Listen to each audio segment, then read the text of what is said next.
Hey everybody, welcome back inside the Stash Report from the Stash Project. So, I could be cutesy wootsy and do some editing here and tell you that this video is coming out late, but it was recorded before. But, yay, let's all be transparent here, right? No, it's not. It's New Year's Eve and I'm recording this video right now. As is the past 4 Christmases, things are incredibly busy for me between the end of October and the end of December. For those 2 months, it is absolute mayhem, as one might imagine. And that's why we have not done, any of the podcasts. Well, we cut the podcast at the end of October for the 2-month hiatus because I simply couldn't make the shows because I would be at work when we're recording. So, that all being said, first up, the Automotive Podcast will be returning. Season 2, Episode 1 will be Monday, January 13th. So that's roughly 2 weeks from now. So, mark your calendars. Get back to giving me and James and Sean every other Monday of your time for a couple of hours or so. So that's first of all. That is, we are coming back. I know we said we'd come back, but, there's always a chance that, in the 2 months we've decided, screw it. But no, we will be back, again, the second Monday of January. We were thinking about doing it on the 6th, but that put follow-on episodes in, weird places, right after my wife's birthday, and the weekend of Valentine's Day, and the day after NNL East, and things like that. So this, skipping a week, technically speaking, to put it on the second week of January, sidesteps a lot of those problems. So, if you're curious and wanted to know, there you go. Frank, over at Frank's Model Works, is back on YouTube. I know I'm late to that party, but this is the first video I've made since his triumphant return. Link, if you happen to, for some reason, be subscribed to me, but not him, link to his channel in the description. You've been missing out on a year of fun and frivolity and various medical ailments. He asked in the last Sunday Cars and Coffee that he did about what you got for Christmas. When you're in a position I'm in, which is sitting on way too many model kits, you don't need any more of those. I also have way too many supplies and way too many of everything else. I should use some of those things, but that would be another video for another day. But as far as what I did get, I got this nifty World of Warcraft hat, and also just as a fun sort of, not really a gag gift, but just a fun little thing, my wife got me this set of Funko Pops for the Don't Be Suspicious scene from Parks and Recreation. I would put it here, but I'm pretty sure I'd get copyright struck for that, even though it's only 3 seconds. So if I find a link to just that little bit of it where they're singing Don't Be Suspicious, I'll throw that in the description. You can go watch it if you don't recognize what that's from. But Parks and Rec was a pretty popular show. That's pretty old at this point, so you ought to know what that is. Anyway, this video is going to be the October 2024 kit releases. Yes, I know this is 2 months out of date, but there may be some of you that don't realize some of these kits have been released. I know for a lot of you, Japanese kits, October stuff may not actually be in stock in the United States yet, for some of these releases. So this may be news to you. Plus, I don't want to just skip ahead to January. There's 2 months, 3 months, 2 months, 3 months worth of stuff here, October, November, and December. It is my intention to get October and November out fairly rapidly, because I will have tomorrow for New Year's Day off. So try to film the other one tomorrow and then get it uploaded by the weekend, and then we'll catch up on December, because there's still a couple of box arts that I'm waiting on, finalized box art that I'm waiting on for that, and then we'll be back to date, caught up to date with that. Then we got to try to figure out what I bought, and that's a whole mess, because I've got videos of that in 3 different places, and they're all out of date now compared to what I have bought, so I have to figure something out with that. But you're not here for that. You're here for new kit releases. So let's hop into it, right? We have a couple of new tools here overseas, and then a few releases domestically. There are, of course, reissues because it is round 2 in Salvino's JR. So over at round 2, underneath the AMT label, I believe 3 out of the 4 of these are going to be AMT labeled. You have this 2023 Ford Bronco in the Outer Banks trim level. So this is a reissue, of course, of the earlier 2021 Ford Bronco kit that they did. It was the first edition, I believe is what that was called. This kit has new wheels, new tires, a new front grille, I believe a new hood, a new front bumper that allow the tow hooks from the chassis plate to stick through, and a few other little bits and odds and ends, and of course decals for the Outer Banks trim level. They're still kvetching online, even this point. This kit's been out for 3 months now, about the fact that it's not a 4-door. I don't know what to tell you other than get a hold of yourselves at this point, because maybe some point they consider doing a 4-door, but that point ain't right now. So, buy it or don't. It's sort of up to you. These are pretty nice little kits for being curbside. Yeah, I know, it doesn't have an engine either. I would encourage you, if you are of the but it doesn't have an engine brigade, to go ahead and Google image what a Ford Bronco engine looks like, because it basically looks like a small block of aluminum surrounded by licorice. There are so many tubes and wires and cables running over the top of that engine that you can't see any of it. And there will be physically no way for them to mold all that wiring. It would have to be stuff you would either add yourself or maybe 3D prints. Because 3D prints on a good, 12K and above machine could probably print the engine components, all the wiring and all that stuff. You'd be very, careful getting off of supports and all that stuff, obviously. But yeah, it's not anything to look at. I don't know why you want to look at it. Stop looking at it. It's a curbside kit. It's a slump buster. It's a weekend build. Just accept it for what it is and stop trying to impose your will upon the people, I guess. And then you have this, which is a little out of date at this point, but this is this year's, the 2024 Holiday Hauler. So this is the Ford C600 delivery truck with the Trailmobile body on it.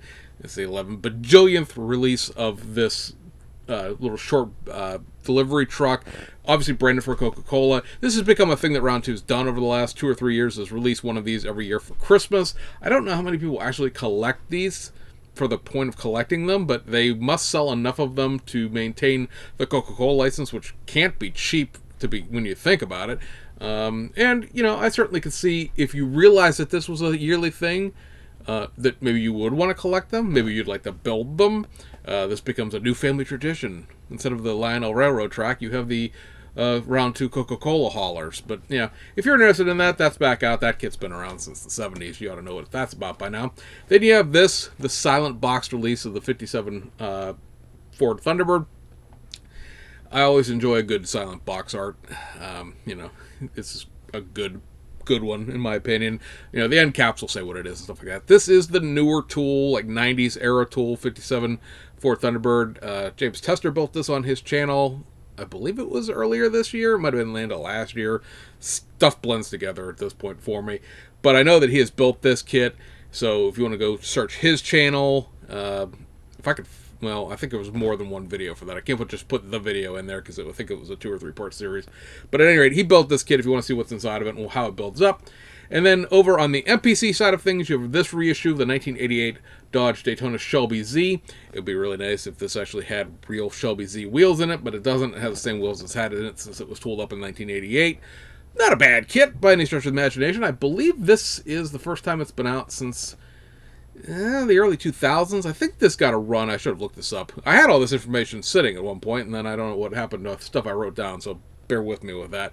But this came out once in the Racing Champions era, so that's somewhere between like 99 and 2006. So somewhere in there it showed up, but not a kit that's gotten a lot of travel, and it's been like about 20 years since it's been out last. So if you're interested in that, it's an interesting kit because it comes with like the regular stock engine plus this crazy V8 that wouldn't be in this car and under any circumstances. So it's a fun little, like late 80s MPC annual, basically. They made a couple years worth of those back in the day. So that's that. We got to move on to Salvino's JR now. There was 2 reissues, and all 3 of these are reissues, but 2 of them are modern reissues. One of them is a vintage reissue. The vintage kit was this, the 1971 Chrysler Plymouth, because for some reason, Salvino SJR can't get the ability to use Roadrunner in the licensing agreement they have with with whatever owns Chrysler now, because, I mean, people were quitting jobs, and Fiat and Stellantis is about to fall apart any minute, whatever's going on over there. This is Richard Petty's car, obviously. This is going to be your fourth quarter Richard Petty kit. You may recall, we've talked about it in the past, that the Richard Petty contract they have with them requires them to put out a Richard Petty kit once a quarter, so that's 4 of them a year. And this is the last quarter, the fourth quarter. And it's an interesting one because it's a Plymouth by Petty Pepsi-sponsored car. So it's a little bit different. Obviously, there is a little bit of licensing involved there to get the Pepsi logos in the kit. So, you know, if you're interested, that is out there. Again, if you're into the 71, 72 Chrysler Roadrunners, or Plymouth Roadrunners, I'm confused by the box art, these sold out when they did the original kits the year before last. So if you want one, now you can have the access to it. I will say, looking at it this morning, Salvino SJR is sold out of these, so you'd have to find one in the wild at this point. You can't order one from the company. On the modern reissues, we got a couple of kits from, I'm trying to think of who this is. This is Stuart Haas Racing. This licensing a lot, you know, doing a lot of good now in 2024. But these are 2023 Ford Mustangs.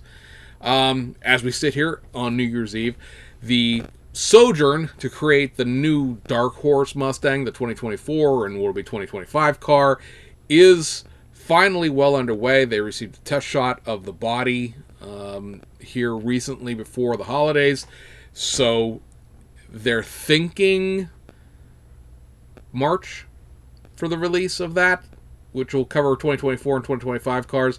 The licensing they have with Ford allows them to go backwards and do these older cars. I mean, 2023 is not that old, but it allows them to do cars from the past, so long as the sponsor and the driver still work for the team, in which this case, this is Ryan Preece's car with the United Rentals sponsorship. He continued to be sponsored by United Rentals in 2024, and obviously still works for the team.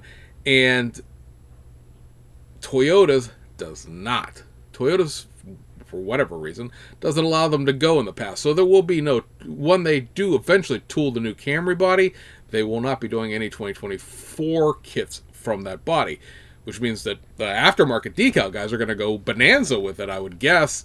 But the whole Toyota Camry right now is tied up in the lawsuit that Michael Jordan's team has with NASCAR about how the car ownership thing is done, and there's a lot of weirdness going on with that. And I don't know if they're trying to determine if Jordan is going to dump Toyota and go with another race, you know, with another manufacturer, or what was going on with that before they commit to the tooling, because I believe they really do want to get 23XI in the stables as far as, you know, a team goes, so that there's enough teams to justify making a Camry, if you see what I'm saying there. So yeah, we'll see where that goes. The other reissue is Chase Briscoe's 2023 Mustang with the Mahindra tractors. This was his primary sponsor in 2023.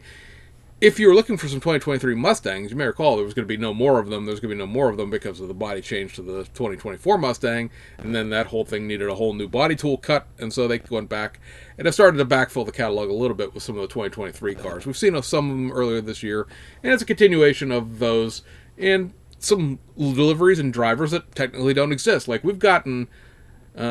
I'll let you in on a secret. By the time we get to the end of December, the end of 2024's model kits, we'll have had 7 Chase Elliott kits and like 5 William Byron kits. Now, obviously, that's a factor of not being able to do anything other than Camaros, but holy moly, at least these are different cars and different drivers and different primary sponsorships. How many Napas do you need? Well, you need 7 of them, as it turns out. All right, so that covers that. I see here, as I spy with my little eye, there was actually one more round 2 kit, so let's cover that real quick. 57 Chevy Bel Air Street Machine. So, as has been the case with these custom cruiser box arts done by Sean, This kit contains the quote-unquote B side of a Mueller-era tooling. We've seen a bunch of these, right? The street machines and the customs and whatnot of a lot of those Mueller-era kits that only ever saw one release way back when they were originally done in the mid to late 1990s. Same case with the street machine. It hasn't been out in forever, and you're going to have the opportunity to go grab one of those now. This is a new tool. This was done in the 90s. This is the kit that would have the opening trunk and the PE grill in the factory stock format that's been reissued a couple of times, most recently about, I guess, 5-6 years ago. So this is the street machine version that was a run once and done kind of thing back in the 90s. So that takes us overseas. So let's take a look at where we're at here to make sure that I got everything in a nice order that we can follow. It's a hot mess. It's what it is, because there's a lot of Fujimi in this month, unfortunately. So let's go over to Aoshima first. How about that? Aoshima giving us a new tool for the month of October, and that is the 2023 Nissan GT-R Nismo Special Edition.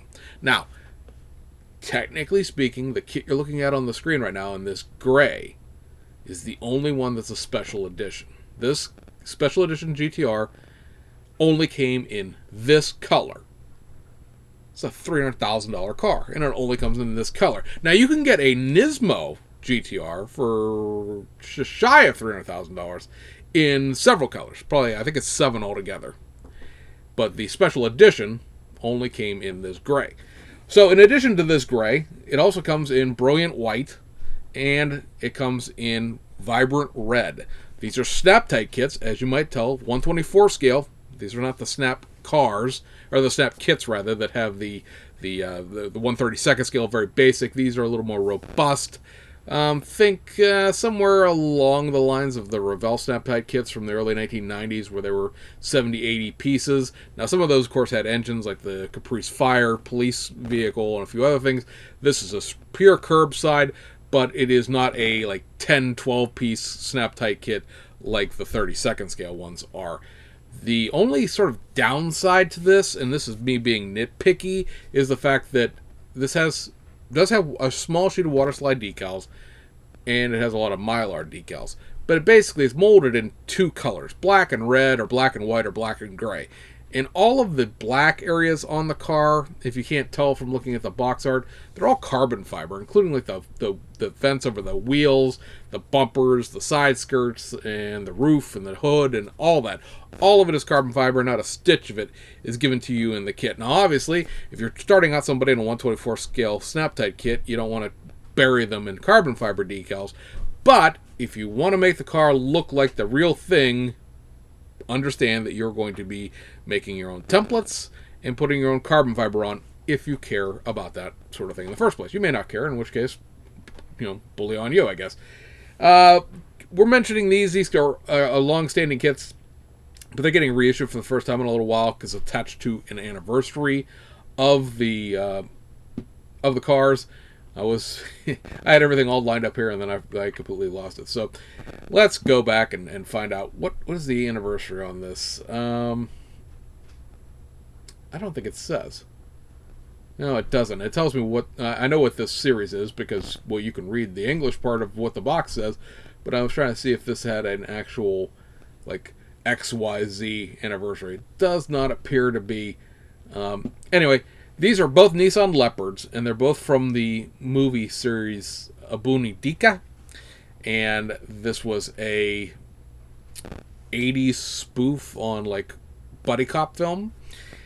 And so this is the original movie's car. As I said, it's a Nissan Leopard. It's got the little bubble light for the roof and some antennas and police bits for the inside. And then there's also Abunidika is Back, which was a movie that was made 8 years later, sort of the sequel, if you will. It's a little bit of the we're too old for this-ish thing, right? Because these guys were, middle-aged when they made the movie, and they're obviously even older in this. It's the same Nissan Leopard kit. This one's just painted a different color because it was Unit 303 instead of Unit 302. You know, it's fun in that way. They have different license plates and whatnot. But yeah, it was a campy movie, um, and yeah, why not, right? So a lot of the things you're going to be seeing from Fujimi and Aoshima in the coming videos and into the beginning of 2025 are going to be a lot of um, anniversary items where they are. It's the 40th anniversary of this. It's the 30th anniversary of that. We're going to redo the Initial D series. We're going to redo the Shackleton Boogie series. We're going to redo the Wangan Midnight series and things like that. So keep that in mind. If there's any of the kits out of that stuff you want, now might be the time to wait and see what comes out rather than just trying to find some old kits, because you get fresh decals and all that kind of happiness that goes along with that. So moving on, you have this is the Urus Nissan Skyline R34 sedan. It's an ER34 sedan technically, because there's not an R34 sedan. This on box art it says 2002 D1 spec replica.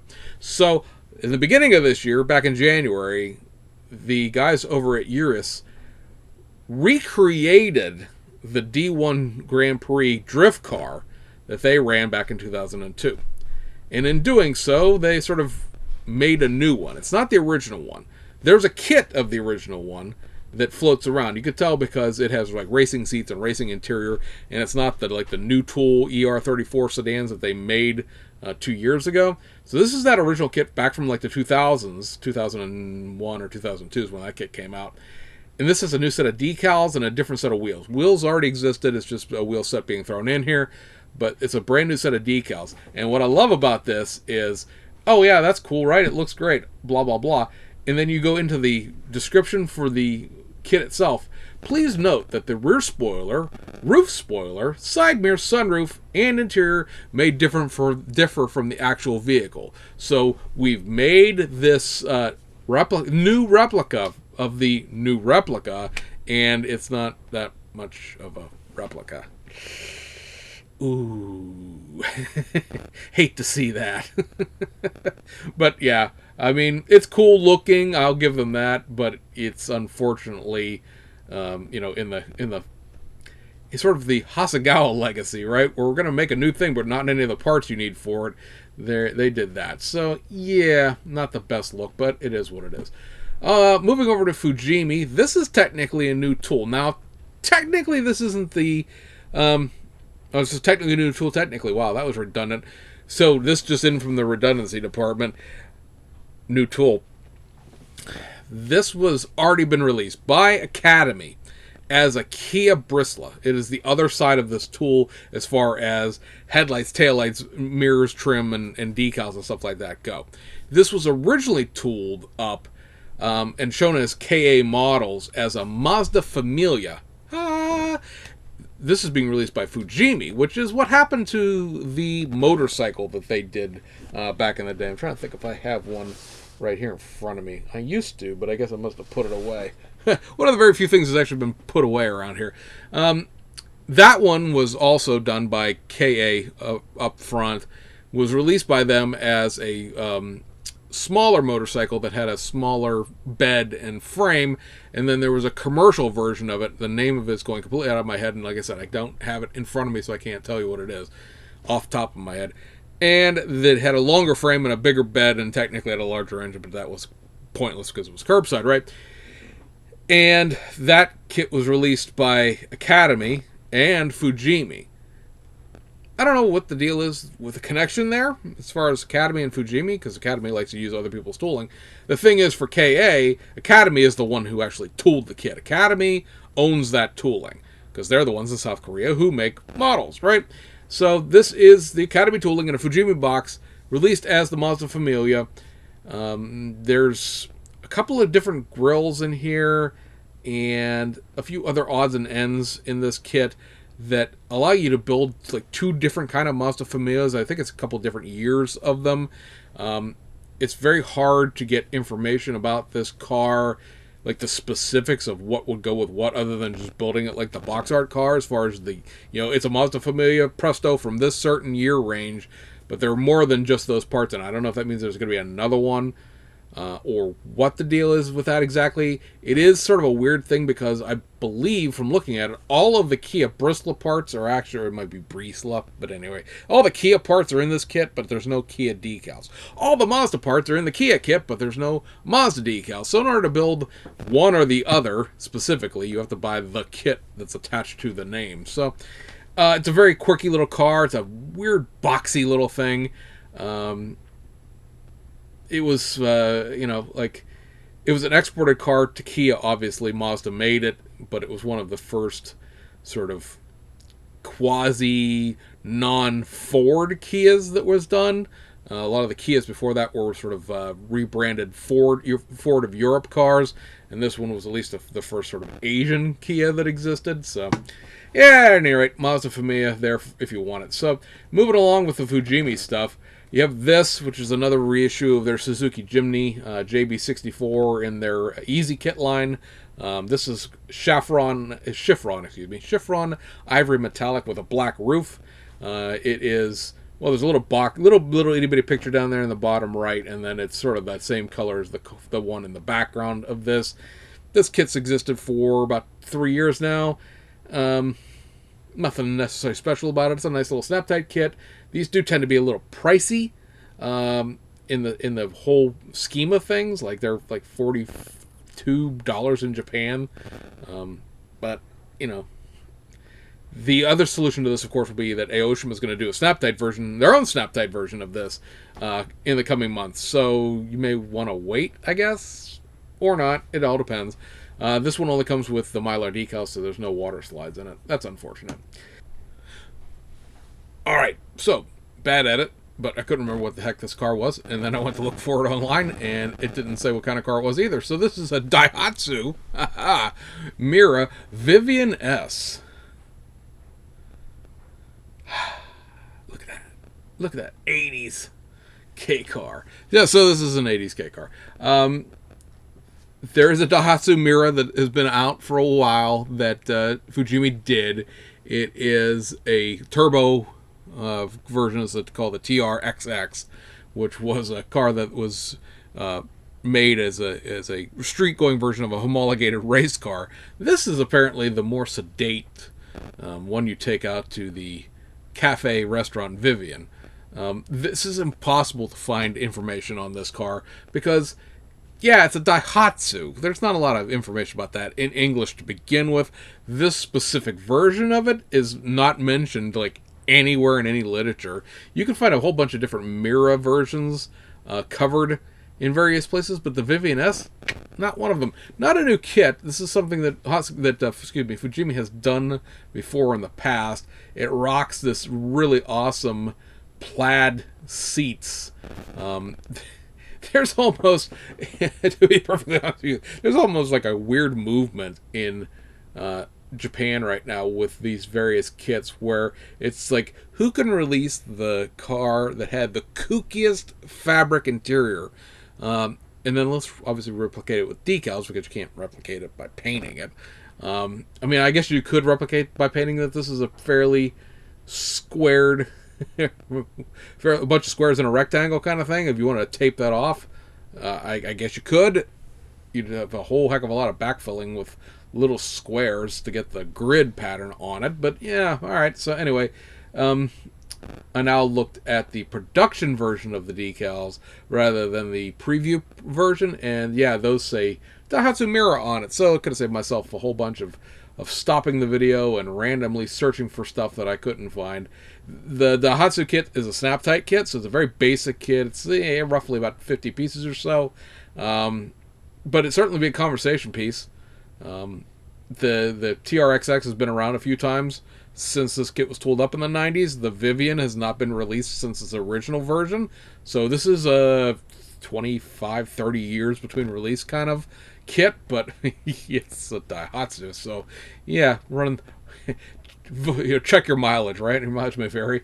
We also have a release again of their Toyota MR2 in the quote-unquote supercharger version. Supercharger was a one of these limited run MR2s that was done in the late 1980s. This particular one is extra hideous because it has been done in the High Society format, which if you've been following the channel prior to our little hiatus, you know, comes with that weird chewing gum, whale bottom stripping thing you're supposed to put on the bottom of the doors. It does come with these wheels at least, because, you know, that's been a controversy in the past with whether or not it comes with these, with the wheel sets that is actually pictured on the box art. It comes with some weird extra ground effects that aren't in that other MR2 that we talked about last month. We got the Bozo antenna here that wasn't in the one last month. It's a different spoiler than the one from the last month. But yeah, it's still a Fujimi MR2. Then you have this reissue of their initial D line. Now what's going to be done new with these are they have the new Easy Alignment System chassis underneath of them, which get rid of some really old, crappy motorized chassis. The little picture up there on the top with a little circle pointing at the headlights tells you that you can position the headlights up or down, which is obviously indicated by the up position on the box art here. This is Fujimi's obviously version of the Tofu car. This is the, you know, Volume 1 Toyota Truno 8086. I'm not a big fan of the Fujimi 8086s. The Aoshima ones are a gajillion times better, personally, as far as I'm concerned. Your mileage may vary. I don't want to, you know, if this is your favoriteest kit ever, I don't want to slight you for it. But I think the other option is better. It's also much newer. But that being said, it is back out there. And then also, you have this SIL80, which, if you're not familiar, is a 180SX with a RS13 Silvia front end thrown on it. Parts are interchangeable, as it turns out. Very popular in Japan. I've seen actually a couple of them here in the United States. There's a couple of them floating around southwestern Pennsylvania, which is kind of an interesting lift, because then it would be a 280SX or 240SX rather, with parts imported from Japan, because there was no RS13 Silvia sold here, and then combined into what technically at that point I guess would be a SIL 40, but at any rate, yeah, SIL 80, that's what it is. It's Silvia with a 180SX. This again being reissued with the Easy Alignment System chassis put underneath of it, being the big primary difference. Then we go over to Wangan Midnight. So these kits are kind of interesting, the fact that they can only be built as the cars you see on the box art. This is sort of a variation of the R33 LMGT, which was a R33 that was done to commemorate the 1995 24 Hours of Le Mans cars that Nissan ran. You may recall those are Tamiya kits. Well, there's a Tamiya Clarion kit, and then there's sets of decals to do the Keep the Dream Alive version. This was the homologated road car version of that, and you can only build it in this this way. It has this big wide intercooler that replicates the racing version of the car. It has a set of BBSs, the little cup mirrors, the weird spoilers. The kit's actually pretty accurate to the picture for once, but it can only be built this way. It does not have the parts to build like a regular R33 out of it. But, you're probably collecting the Wangan Midnight kits at this point to get this, so there's that. And then also in that same series, you have this version of a Mazda FD3S RX-7. You can only build it this way. This body is molded in this weird front-end shape with a big honking Toyota. This is a Toyota, I can't remember what the heck the kit is, and I think I sold it. Dang it. There is before the 2000 GT came out in the 1960s, there was an even smaller little version. It was like the Toyota 800, I think is what it was called. And it had big, buggy front-end headlights, and that's what this looks like. It looks like they've stolen the headlights off of that poor Toyota Roadster and slapped them onto this RX-7 and made this ridiculous-looking car. You can only, as I said, build it this way. This has a set of 18-inch or 17-inch BBS wheels in it. And if you sit down with the instructions and the sort of parts layout of both of these kits, you realize that these two kits share a lot of the crap parts between the two of them, like the weird roll cages. Both of these kits have like 4 steering wheels, because in order to get the cup mirrors, they have to run a specific runner that appears to be attached to a 300ZX based on the steering wheels that are included with it. And then Like, in order to get, like, other parts, they needed to run, like, other pieces, and, like I said, both sets of weird odds and ends that you do not use to build either one of the kits are in both these kits, so they probably means they use the same chassis. The R33 that we just talked about uses a generic rear-wheel drive chassis. It is not an all-wheel drive chassis like a GTR would be. So, yeah, these Fujimi, they're not going to reissue this. They're not going to retool this stuff. So thinking that is pointless. But reissuing some of it is also somewhat questionable. Anyway, if you're into the Wang and Midnight thing, I mean, it is the only way to get this. Aoshima does not have a Wang and Midnight series, and I just think it's very interesting that this body is tooled this way. They didn't just make an RX-7 that they could put like new fascias on. This is a one-piece body. Imagine trying to sand the seam lines off of all that curved front end. Yeah, good luck. And then another reissue of their Super 3.0 GT Turbo A. This one is being branded as... I'm trying to think what the heck they said about this. It's a drift car. This is supposedly the car as competing in the second All Japan Super Drift Grand Prix. So this would have been an early version of what became the D1 Grand Prix series that still exists to this day. I can find absolutely no information, again, English, Japanese, the fact that it would have been in 1987, 1988, so the history just may not have ever been uploaded online, but I can find like little to no information about the second annual All Japan Grand Prix. I don't know if this car's significant. It includes what you see as far as the decals go, but it also includes a series of numbers, like 0 through 9. Let's put it that way. That's an easier way to say that. So you could make it any number you wanted to. So I don't know that the number 34 was specifically good. Did it win? Did it place? Did it show? Did it even show up? I don't know. Couldn't tell you. And then the ability to make it whatever number you want to, I guess, allows you to personalize it. You could paint it whatever color you want to instead of just this white and claim it was your drift car that you entered in the second All Japan Super Drift Grand Prix. But this is a mediocre kit as well. Of course, the Tamiya version is kind of mediocre too. That's sort of the one thing about the Supras is this particular one that has that beak in the front bumper that splits the turn signals in half is an 87-88 car, and those only exist as a Fujimi kit and a Tamiya kit, and both of those cars are pretty mediocre. I'd really like to see, although Hasegawa might have to be like drug out into the street and like shook to understand the fact that the two other options are crappy, do it yourself. I'd love to see the Hasegawa kit be backdated to an 87-88 car, just because... yeah, the other two are kind of... And I know that Tamiya just reissued their kit 3 years ago. I guess it would be at this point when they did the new BMW Z4 Supra.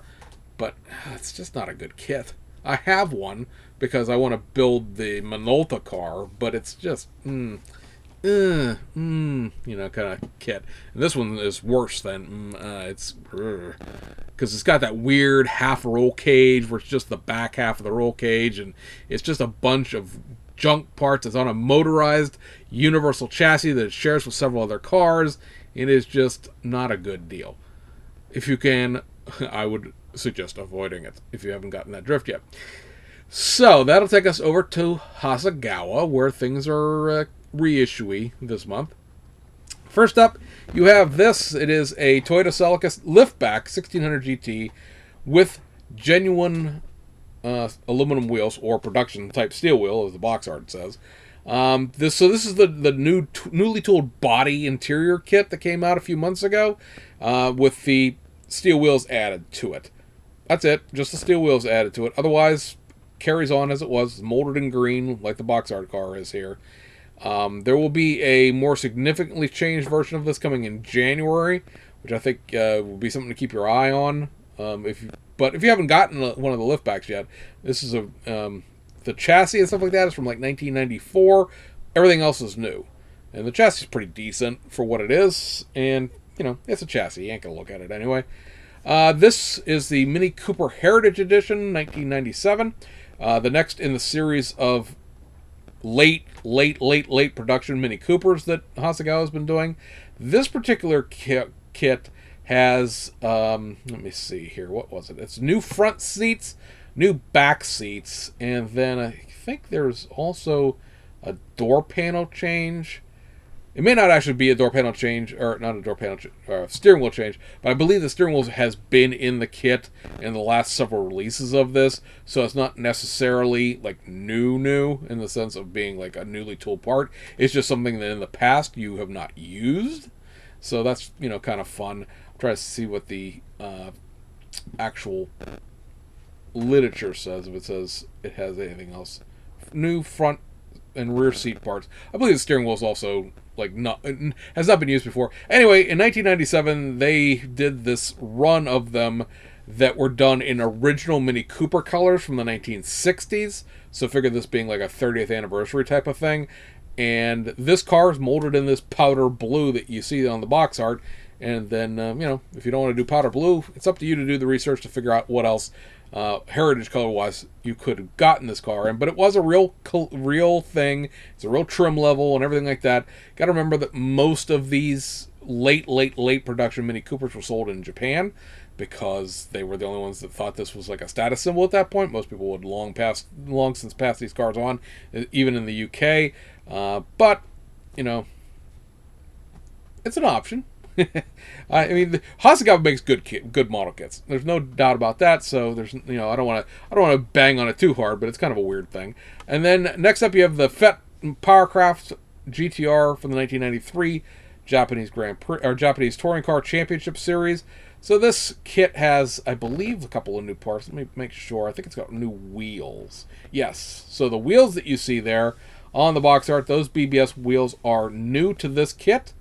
I thought they had done everything, but apparently they had not. And one nice thing about this, which is not necessarily true of a lot of Hasegawa's kits, although with Hasegawa's decals it may be more trouble than it's worth, is the fact that the blue decals are decals. They do not just give you like the red outlines and say, good luck! But then you have to try to get that huge billboard. It's one big decal that goes down the whole side of the car. It doesn't have anything printed on it. So like the FET Powercraft and all that stuff. Oh, no, I take that back. I'm looking at it now. It is all printed on it. So take that back. Anyway, you have to try to get that, you know, big panel to sit and not tear and rip and whatnot. But, yeah, I bought one because all the JTC belonged to me. And then we have this, which is the Mazda Savannah Champ RX-7 from the 40th anniversary of the I don't want to say it wrong. Every time I say something wrong, some neckbeard corrects me.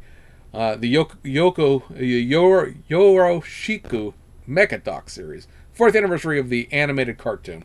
This is their new tool RX-7 they released about 3 years ago, and this has a new front, sort of, they call it a front skirt integrated bumper. Basically, the front bumper is a 3D printed part to convert it from a standard RX-7 bumper to the big blocky thing that you see on the box art there. This is a vehicle used by Nachi Wataru, owner of the Speed Shop Champ in the cartoon series, so that is what you get there. Again, brand new tool kit in the sense of being a few years old, and if you're into collecting the anniversary cars, it's certainly an option for you. I think we've got one more Hasegawa kit. Yeah, it's Volkswagen Beetle Type 1 1967 with girls, posturing in the wrong place as always. Figure she's looking to go score some dope. This is how I associate the dress of somebody who's got a little bit too much free time, a little too little money, and wants to go to Colorado really, really bad because she heard the dope there is pretty good. She's permanently stuck in this position where she's happy to see you, I guess. The kit has been around since the 1990s. It's technically, I believe, 2 years older in age than either the Revell Beetles that were tooled up in the 2010 area and the Tamiya Beetle that's been around since the late 80s, early 90s. So it sort of slots in between the two in the sense that it's curbside, it doesn't have an engine. Tamiya and Revell both have one. So it's, if you've seen like the Volkswagen vans where they're, a basic simplified curbside as opposed to being, in the case of the Revell, type 1 van, it's got an engine and all the panels are separate and the doors are different and all that stuff. Doors are separate and all that stuff. It gives you the opportunity to build a basic curbside kit of a Beetle, and then you get this young lady and her habits tossed in for free. That will take us to a couple of other releases over at Platts specifically. Now, there's a huge amount of confusion that flows as to who owns what in the whole Platts Nunu thing. Platts is the distributor. Nunu's the manufacturer.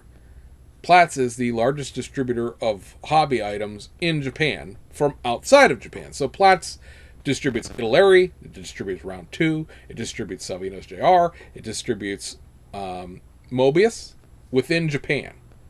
That's what it is. They are an import distributor. And Nunu is based in Macau, which is not part of Japan, and ergo it needs to be imported. So when I say Platts, I say that specifically on these three things we're going to talk about, because these are releases that only exist in Japan. These will not be released anywhere outside of Japan, and in some cases these may be sold out. It depends on where you look for them. But these are just straight reissues of kits with SK decal sheets basically shrunk wrapped to the box. This is a very unique packaging, but you got to remember that things aren't shrunk wrapped in Japan when you go on a shelf. They might be banded closed so you can't open the box, but they are not shrunk wrapped like they are in the United States. Anybody who's bought a kit from Plaza Japan or Hobby Search or Hobbylink Japan or Tokyo Hobby or any of those places like that knows that you get a kit, it doesn't come with shrink wrap on it unless it came from outside the country. That's very amusing. Like if you buy a Belkits kit, which is of course made in Belgium, and buy it from Japan, it will be shrink wrapped. But it's not shrink wrapped if you buy it from Europe. But, it is what it is. Anyway, so this is the BMW 320i E46 2001 DT. Trying to think what the actual terminology on this is, because it's like the Dutch Touring DTCC. It was that easy. Dutch Touring Championship. And this has the 2003 Macau Watson Water decals thrown into it.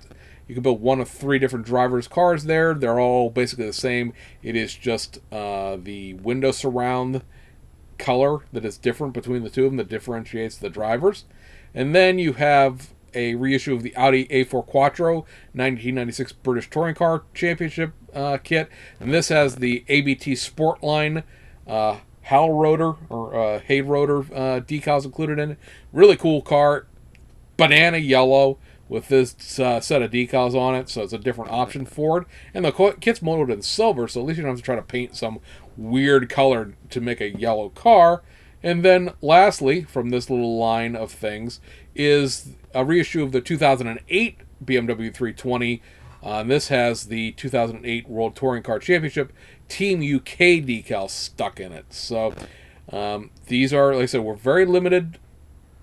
They have SK decal sheets, again, shrunk wrapped to the box.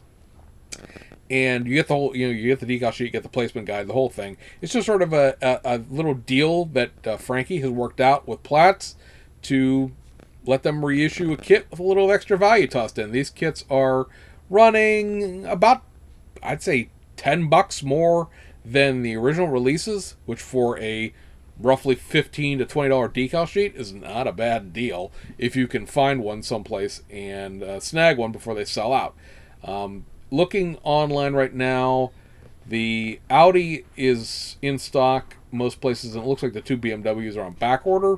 So again, your mileage may vary as to how easy it is to find one of those. And then we go over to BMAX itself, the actual company, and we're going to talk about, just briefly, because we don't do motorcycles here, but this is a brand new tool, and it's their first version of something like this, so figured it was worth discussing. This is a 1/12 scale Suzuki RGV Gamma. This is XR79. It's the 1993 world champion of the World Grand Prix motorcycle event. You'll look at this and you'll think to yourself, that looks suspiciously like a Lucky Strike logo on the side of that vehicle, if you know your tobacco liveries, and you'd be right. There are no cigarette decals in this kit itself, right? So if you buy this and you just want to build the motorcycle, then you're going to be stuck with the sort of Team Suzuki logo. I don't know how well it's going to show up on screen when you guys watch this, but this trademark down here is great. It says Suzuki and the S are trademarks of Suzuki Motor Corporation and used under the license. However, this product is neither manufactured nor distributed by Suzuki Motor Corporation. I didn't think it would be. I have not heard anything about this kit, good or bad. That's kind of interesting. At any rate, they also sell a detail up part set for this. This is a little more pricey than most detail up sets, around $30, but it's a fork set that you would sort of kind of, the kind of thing you would get in a Tamiya detail up set. The parts included in here are made by Top Studio, which is a little bit different than the, your normal, just run-of-the-mill factory detail up set from BMAX. And, yeah. It has some extra decals in it, but I don't know if they're Lucky Strike decals or not. Fortunately, if you do want to make a evil tobacco livery version of this bike, Taboo Design, which is the naughty side of Studio 27, does make a Lucky Strike decal set for this kit. Just the logos and nothing else. So if you want one of those, keep that in mind. And that will take us lastly, and now these are Japanese boxes because they were the easiest to find, but these are out everywhere now. This is the brand new tool from Bell Kits, and these are the new Opel Ascana 400s. So these are the cars that linearly came before the Opel Mantas that they did a few years ago. There are two different versions of this kit. This is the, I guess, more famous of the two in the sense of the driver and the co-pilot. Walter Roll, obviously a very well-known name. For the 1982 Monte Carlo Rally, you can, again, if you know your tobacco liveries, realize that this is a Rothmans livery. That I actually think it says Rothmans on the hood of the car because they didn't quite edit that out real well. There are, to my knowledge, no Rothmans logos in the kit itself. Kind of disappointing. You think they'd hide them someplace or something else like that. Italeri doesn't care. Italeri puts tobacco liveries in their kits. They just don't talk about it. Apparently in Belgium, they're not quite as freewheeling as the Italians are. However, Domino Model, which of course owns Bell Kits, they released a sheet of decals for this. And then Rege Model out of the Czech Republic also released a decal sheet for this. It's like $6 and it's only has the Rothmans logos and stuff on it, because the rest of the decals are fine. They're correct. It's just missing the tobacco livery. The other version is this one from the 1981 Rally Monte Carlo, and this is the Opel corporate livery. If you have a Manta, you'd recognize this because this was also, this yellow and white was how one of the Mantas came. If you really know your Opels and you think about it, this is also how that one Opel DTM car that Tamiya did. It was the other one, not the Cliff car that was black, but the other one also had this white and yellow striped thing. I think it's Opel's factory service was what this livery is for. But yeah, the only two differences between these two kits are the wheel set. The wheels that are in this 1981 car and the wheels that are in the 1982 car. The 1982 car has a different set of front wheels that are not in this other one. The night racing parts are in both. The PE is in both. The decals are obviously different between the two. So like they include 99% the same stuff. It is just the front set of wheels that are different between the two. At this point, now talking to you again from like the end of December, RayJ's done several decal sheets for this. I have several of them on order right now. They've done a right-hand drive dashboard, right-hand drive wipers, and they've done 2 or 3 sets of 3D printed wheels as well for various options. They've done an 81, they've done an 81, an 83 Monte Carlo Rothmans car. They've done like an 82, I think it's an Acropolis Rally Rothmans car. They've done a Bastos car. They've done an 81 Rally Monte Carlo Opel service car that's dark blue. And again, some of those decals come with the resin upgrades included. So there's a lot of stuff going on with this kit right now, and looking forward to seeing what else Belkits has in store for 2025. Because today, right before I made this video, they said that they'd been given 2 take it or leave it projects, which they have developed. They aren't saying what they are yet, but apparently there's going to be 2 as previously unknown rally projects coming out of Belkits in 2025, in addition to all the stuff that we do know that they're making, like the Ford RS200 and things like that. So that's kind of fun and interesting. I'm very interested to see what those projects are that were, take it or leave it projects, because, hey, I'm always up for a good ultimatum. So anyway, guys, appreciate your indulgence. Probably a little bit of a long one. I need to edit down the gap there in the bad edit that you're gonna have already seen, and see how long it actually is, because there's like, I don't know, several minutes of dead air of me trying to figure out what the hell is going on with that Daihatsu. So hope you enjoyed it. Hope all of you had a Merry Christmas, Happy Holidays, very interesting year. Hanukkah and Christmas fall on the same day for once in a very long time, and wishing you and yours a Happy New Year. See you guys on the other side.